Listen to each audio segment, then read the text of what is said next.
And with this quickie review, we're going to do something called a Minox DCC Digital Classic Camera 14. DCC14 stands for 14 megapixels, I guess, which is kind of a I'd say you got at least 7 good megapixels here. I don't know about the 14 now. This is a toy camera. It only weighs about an ounce. Could be an ounce and a half with a card and the other stuff in it. Here's the computer port. If I can get this open. Yeah, there we go. And there you plug a standard mini USB cable in here. For a long time I couldn't figure out how to get this thing going on a computer, and other people have said you have to take the card out. But in actuality, if you turn this thing on first, get the camera on, and then plug it into the port with the computer on, then it'll recognize and come up as a drive, and then you can just copy the files directly into the computer. So that's that. And then over here on the other side, if we can get that open, is, there we go. There we have the battery in here. And it's a nice little thin battery, but it seems to last quite a long time. And then a standard SD card slot. So that's not micro SD, it's regular SD. Or you can use a micro SD with one of those containers. And SDs only go up to 32 gigabytes of this camera. It doesn't do the extra capacity of 64 and above. But like I said, it's a toy camera. I'll tell you some things about it. It has a real lens inside, a Minox lens, a good lens, and I can tell by looking down inside with a flashlight or other types of lights that it has it's a coated lens. So it's coated with zirconium or whatever they use for reflection, which is good news. The bad news is this glass on the front here, which is I think they call it a UV filter or whatever. It is not coated, and so you get all this purple glare with this. If you're trying to shoot into any kind of light, I'd recommend with this kind of a camera never have any backlight or any other kind of strong light in front of the camera. Just make sure your light's distributed evenly across the frame. Different brightness levels are okay if it's not too dim. If it's too dim, the thing's just going to drop all the shadows completely. They have a exposure value setting inside where you can raise it and lower it, but it's in the menu. It's really a pain to get in there and use it, but I guess in a pinch you could. These levers here replicate classic Leica cameras and don't do anything. And here's one for the lens removal over here. Then here's the for the rangefinder here, frame lines. This one lever down here does actually do something. The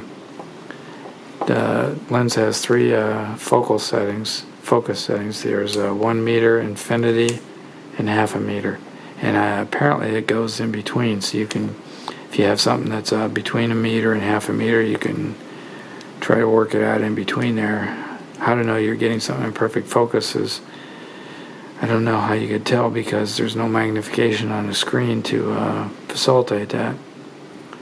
This little hot shoe here is a Minox size hot shoe, and you can buy accessories for it like a flash. Costs a lot of money. The quality of the photos is pretty good if you have that perfectly even light across the frame and it's not too bright or too dark and there's no glare or anything. You might get a pretty good picture out of this. To take a photo, you have to hold the top button down here, and then you press on the shutter button here, and it makes 2 clicks, and then you've got a picture. And we can see that here on playback. And then these arrows here scroll between the photos. And then we push this button again, and we can power the camera off by going like so. And the tripod socket is not a standard 1/4 inch tripod either. You got to buy the Minox adapter, more money. But anyway, the comparison between this and a classic camera, like the classic Leica camera that emulates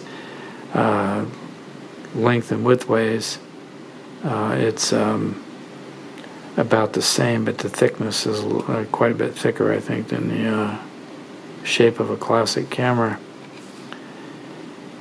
I think this comes with some kind of a strap, but no carry case. So I went and got myself this little Case Logic bag, which seems to work pretty good. And I'm not sure if I can say much else about this. The monitor on here is pretty simple, but if you've got good eyes or glasses, you can see the image in the frame pretty good. You can tell whether you've got a pretty good picture or not. If it's dark on a viewfinder, it's not going to work. And so there's not much else to say here.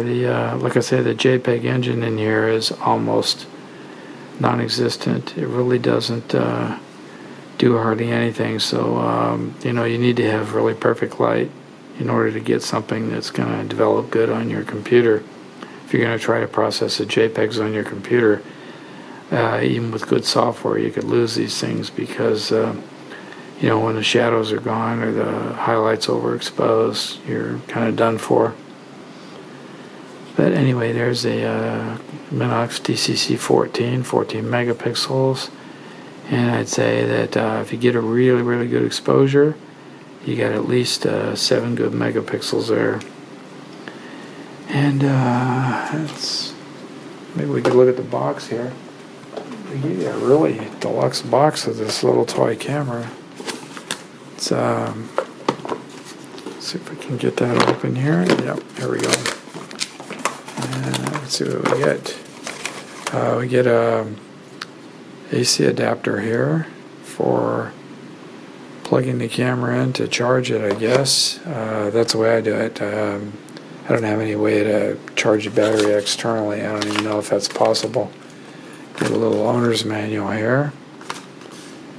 And I think that's about it. Is there anything else in here? Yeah, there's a box. Let's see what's in the box. Come out, box.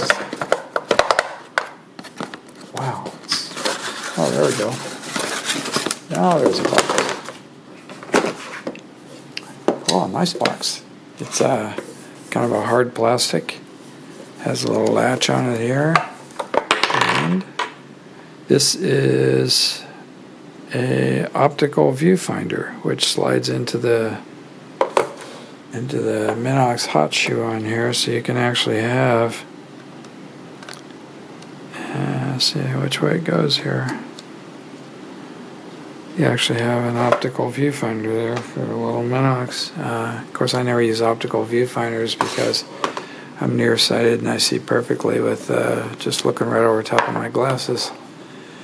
So anyway, very nice little box for this little toy camera, and I borrowed a wrist strap from somebody. But I've got photos on my website, which I'm sure you all know.